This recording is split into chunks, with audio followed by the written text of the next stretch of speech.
नमस्कार। राज वैदिक एस्ट्रो में आपका स्वागत है। आज हम नई प्लेलिस्ट स्टार्ट कर रहे हैं, ascendant wise planet placement.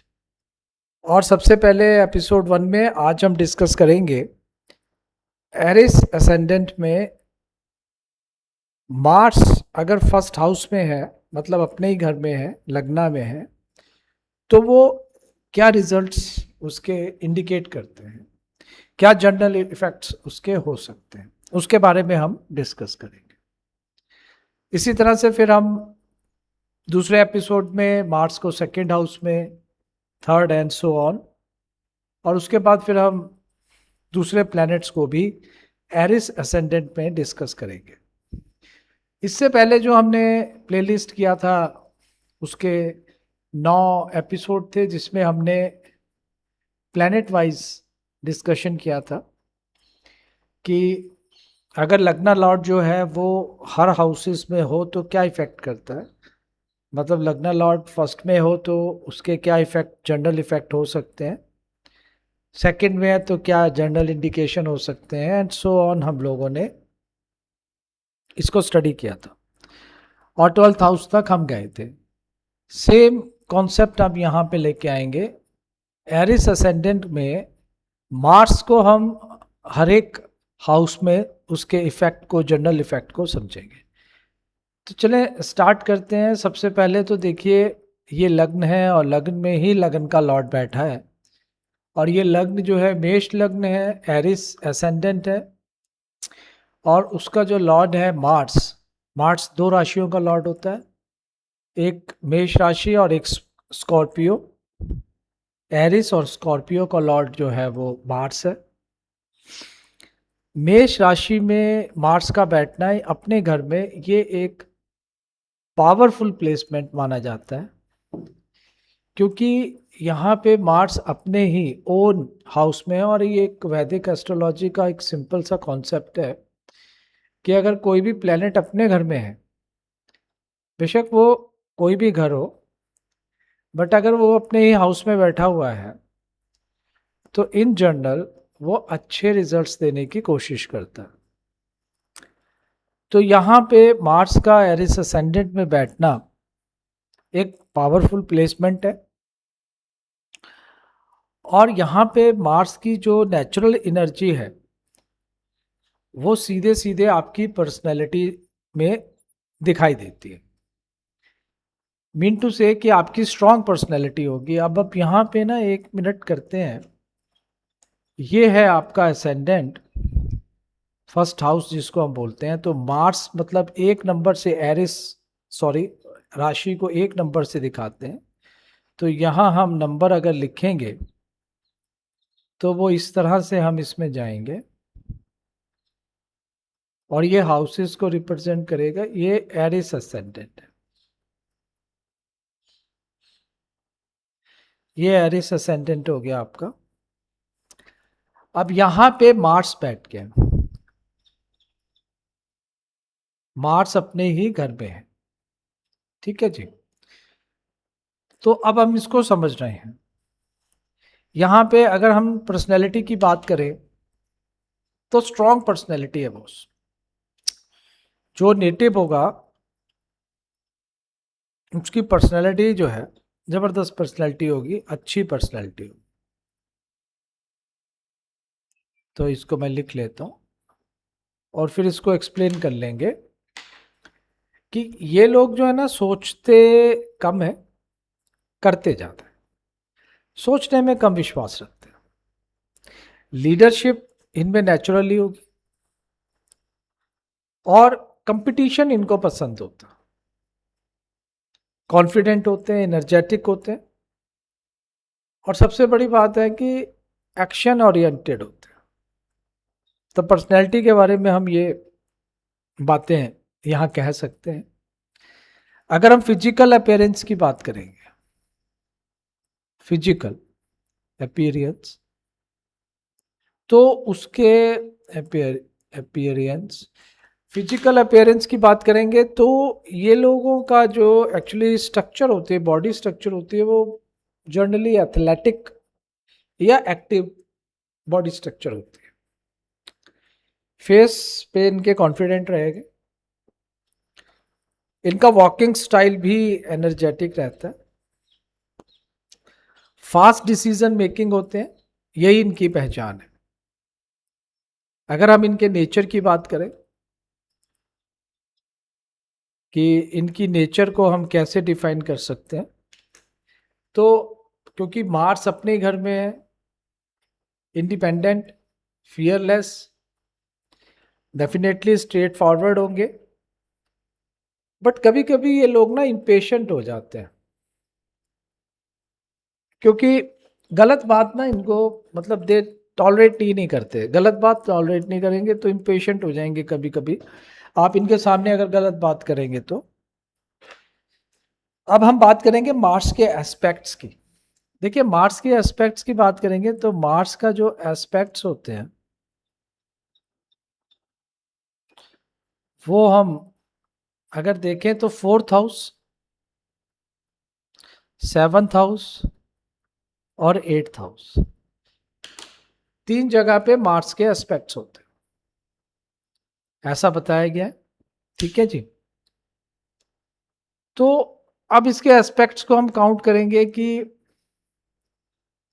Mars का एस्पेक्ट 4th हाउस में ले लेते हैं, अपने से चौथे घर में। चौथा घर क्या है?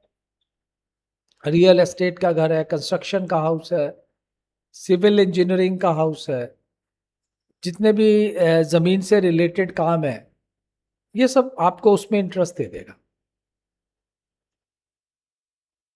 और ऐसे लोगों की इच्छा होती है प्रॉपर्टी खरीदने की, क्योंकि ये प्रॉपर्टी का भी हाउस है। प्रॉपर्टी बनाने की ऐसे लोगों की इच्छा होती है, यार लाइफ में मेरे पास प्रॉपर्टी हो, लैंड हो, जमीन हो, है ना, ऐसा ऐसी टेंडेंसी होती है। लेकिन क्योंकि मार्स है तो ये घर के अंदर कभी कभी आर्गुमेंट्स और इमोशनल जो इम्पेशेंट है, इम्पेशेंट हो जाता है आदमी, वो मतलब वो चीज़ें दिख सकती हैं क्योंकि मार्स की दृष्टि है। तो वहाँ पे जो है आपको कभी कभी जो है घर के अंदर, क्योंकि 4th हाउस आपका अपना घर है, तो वहाँ पे आर्गुमेंट या इमोशनल इम्पेशेंट की कंडीशंस आपको देखने को मिल सकती है। 4th हाउस मदर का भी हाउस है, तो मदर आपकी एनर्जेटिक हो सकती है, उनकी हेल्थ का आपको ध्यान रखना पड़ पड़ सकता है, या आप उनके हेल्थ को लेके आपको थोड़ा कॉन्शियस रहना। अब मार्स के एस्पेक्ट 7th हाउस पे बात करते हैं। देखिए ये जनरल एस्पेक्ट्स की बात कर रहा हूं मैं, और मैं हमेशा अपने हर वीडियो में बोलता हूं कि केवल एक प्लेनेट का एस्पेक्ट या एक कंजक्शन को देख के आप रिजल्ट्स नहीं निकालें। ये जो भी हम बात कर रहे हैं जनरल इंडिकेशन की कर रहे हैं। जब हम ये सारी चीज़ें ख़त्म कर लेंगे और हम ऑल इन ऑल एक हॉरोस्कोप को स्टडी करेंगे, तब ये सारे कॉन्सेप्ट्स वहाँ पे लगेंगे। फिर आप देखिए रिजल्ट्स कितनी जल्दी आते हैं और कितने एक्यूरेट आते हैं। लेकिन अगर आप इन बेसिक्स को नहीं जानते हैं या इनको आप ओवर रूल्ड करते हैं, देखते नहीं हैं, समझते नहीं हैं, यूज़ नहीं करते हैं, अपने प्रिडिक्शन में इनको लेके नहीं आते हैं, तो आपका प्रिडिक्शन उतना ठीक नहीं होगा, उसमें गलती होगी, इसमें कोई दो राय नहीं है। तो मार्स का एस्पेक्ट 7th हाउस लिब्रा का है, शुक्र का घर है, मैरिज का हाउस माना जाता है, आपके पार्टनरशिप का हाउस माना जाता है। अब मार्स का एस्पेक्ट हो गया आपके स्पाउस को, तो आपका स्पाउस एनर्जेटिक हो सकता है, इंडिपेंडेंट और स्ट्रॉन्ग पर्सनैलिटी का हो सकता है। मैरिज में आपके लाइक अट्रैक्शन स्ट्रॉन्ग होएगा यहाँ पे। लेकिन यहाँ पे ईगो इशू हो सकता है, बॉस डोमिनेट करने का इशू हो सकता है, आर्गुमेंट हो सकती है, ये टेंडेंसी भी मार्स का एस्पेक्ट देगा ही। देखिए हर एक प्लेनेट केवल बुरा और केवल अच्छा नहीं होता है, सबके अपने कुछ मेरिट्स हैं तो कुछ डीमेरिट्स भी हैं, तो उनको हमको उस तरह से समझना है। अब वो कितनी इन्फ्लुएंस करेगी वो पूरा चार्ट देख के बताया जा सकता है। ऐसे लोग बिजनेस पार्टनरशिप पसंद करेंगे। अब हम मार्स का 8th हाउस पे एस्पेक्ट देखेंगे, this is very powerful aspects. क्यों? क्योंकि 8th हाउस फिर से मार्स का अपना घर हो गया, ये स्कॉर्पियो राशि हो गई आपकी, ये स्कॉर्पियो हो गई। ये हो गई आपकी कैंसर, चंद्रमा का घर हो गया ये, एक तरह से अगर हम देखेंगे तो। यहाँ अगर हम कालपुरुष की बात करेंगे, कालपुरुष की कुंडली और कालपुरुष के बारे में हम एक डिफरेंट वीडियो में बात करेंगे, क्योंकि वो बहुत इंपॉर्टेंट कॉन्सेप्ट है वैदिक एस्ट्रोलॉजी का, जिसको कि नज़रअंदाज किया जाता है, जो कि नहीं करना चाहिए, क्योंकि प्रिडिक्शन में वो आपकी प्रिसाइज जो है वो नहीं हो पाएगा देन, क्योंकि आपको कालपुरुष की कुंडली और कालपुरुष के जो भी कॉन्सेप्ट्स बताए गए हैं उसको आपको स्टडी और ध्यान में बहुत रखना ज़रूरी होता है when you are predicting something. तो यहाँ हम देख रहे हैं कि मार्स जो है वो अपने ही घर को देख रहा है, that is Scorpio, 8th house. तो ये एक पावरफुल एस्पेक्ट है बॉस। यहाँ पे मार्स आपको क्या दे देगा कि रिसर्च, आपका इन्वेस्टिगेशन, यहाँ पे ना medical surgery, emergency management, insurance, और 8th हाउस माइनिंग का हाउस भी है, तो माइनिंग, और मंगल डिफेंस का है और वो अपने घर में है, 8th हाउस में है, defence, hidden knowledge, occult, investigations, इन सब में ना आपको ये सपोर्ट कर सकता है। मतलब यहाँ पे नेटिव जो है डिफिकल्ट सिचुएशन पे भी अपनी जो जिसको हम कहते हैं ना कि हिम्मत, उसको नहीं छोड़ता। सडन ट्रांसफॉर्मेशन यहाँ पे देखने को आपको मिल सकते हैं लाइफ में। अगर हम करियर की बात करेंगे यहाँ पे, तो मार्स स्ट्रांग है अगर, तो एक्सलेंट आपको रिजल्ट्स मिल सकते हैं। You can be in engineering field, army, police, sports, mechanical, civil, surgery, fire, defence, technical field, entrepreneur भी हो सकते हैं आप, क्योंकि आप में कॉन्फिडेंस होगा। ये सारी चीजें जो है यहाँ पे, अगर मार्स मेष राशि में अपने घर में बैठा है तो उसका एस्पेक्ट जो 8th हाउस पे है वो एक पावरफुल एस्पेक्ट है। यहाँ पे क्योंकि वो अपने घर को देख रहा है तो यहाँ ज्यादा नुकसान नहीं करेगा, थोड़ा बचाव रखने की कोशिश करेगा। बट एक बहुत फंडामेंटल सा रूल है वैदिक में कि जो शुभ ग्रह होते हैं उनकी दृष्टि शुभ होती है, और जो अशुभ ग्रह है उनकी दृष्टि अशुभ होती है। देखिए यहाँ मैं ग्रहों के लिए पाप ग्रह ऐसे शब्द यूज नहीं करूंगा, पता नहीं ये शब्द कहाँ से आए हैं। शुभ और अशुभ ये ग्रह होते हैं, ये पाप ग्रह है और ये मुझे नहीं समझ में आता।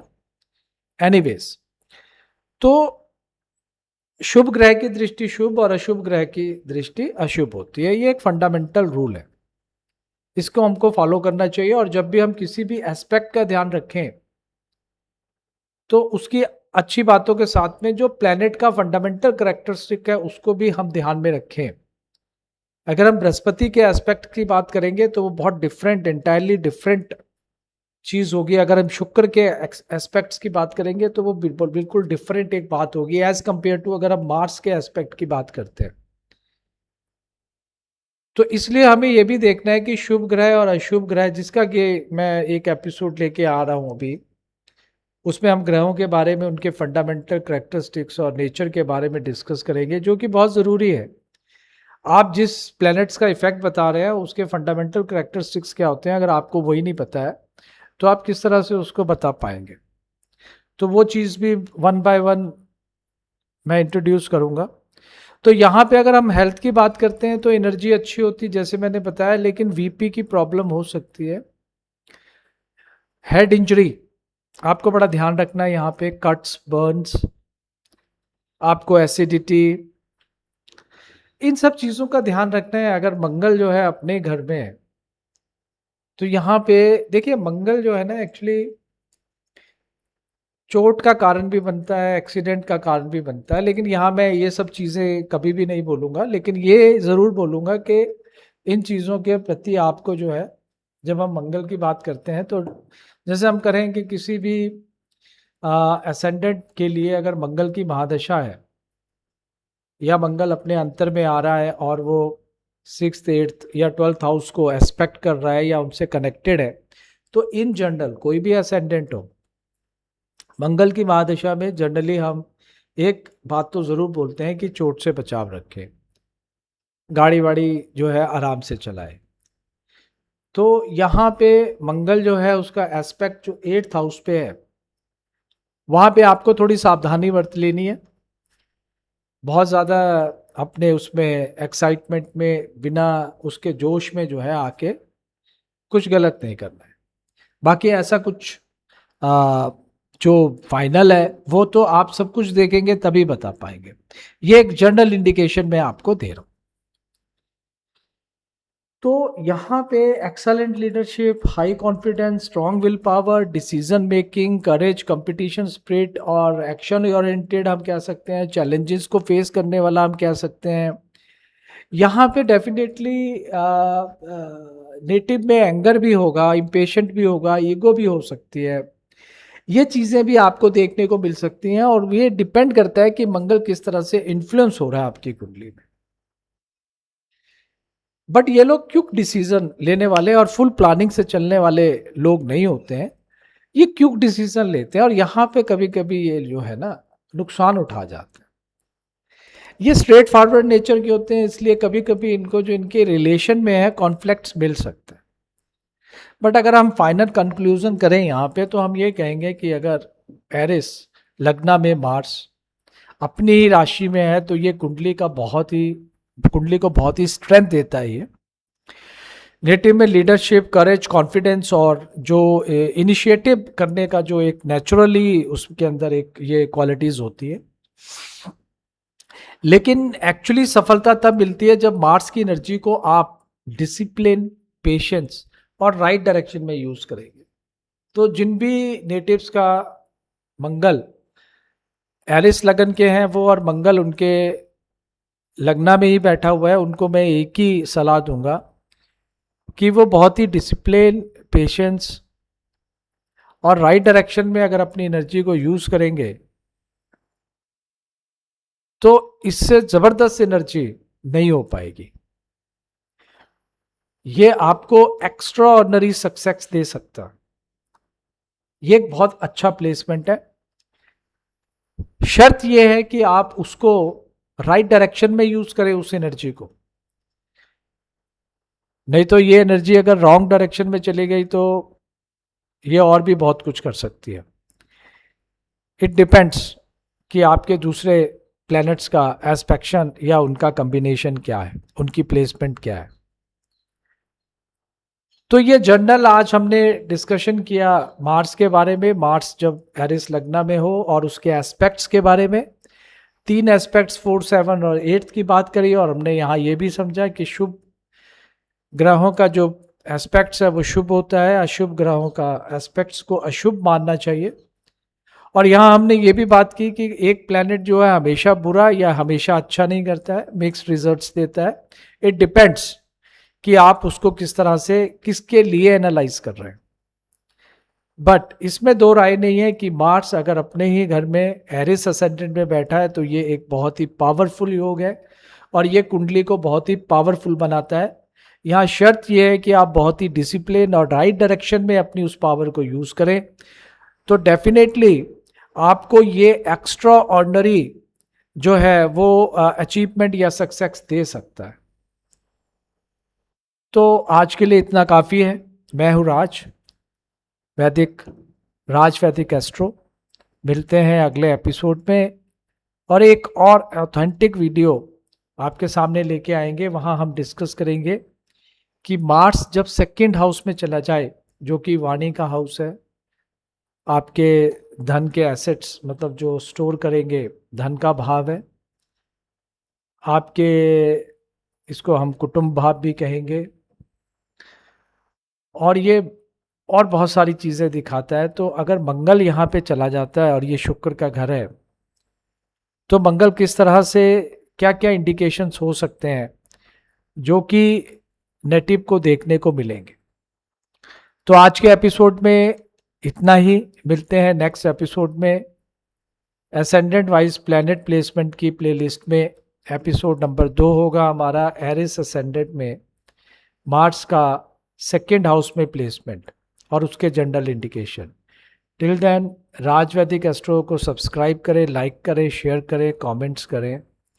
मिलते हैं नेक्स्ट एपिसोड में, टिल देन धन्यवाद।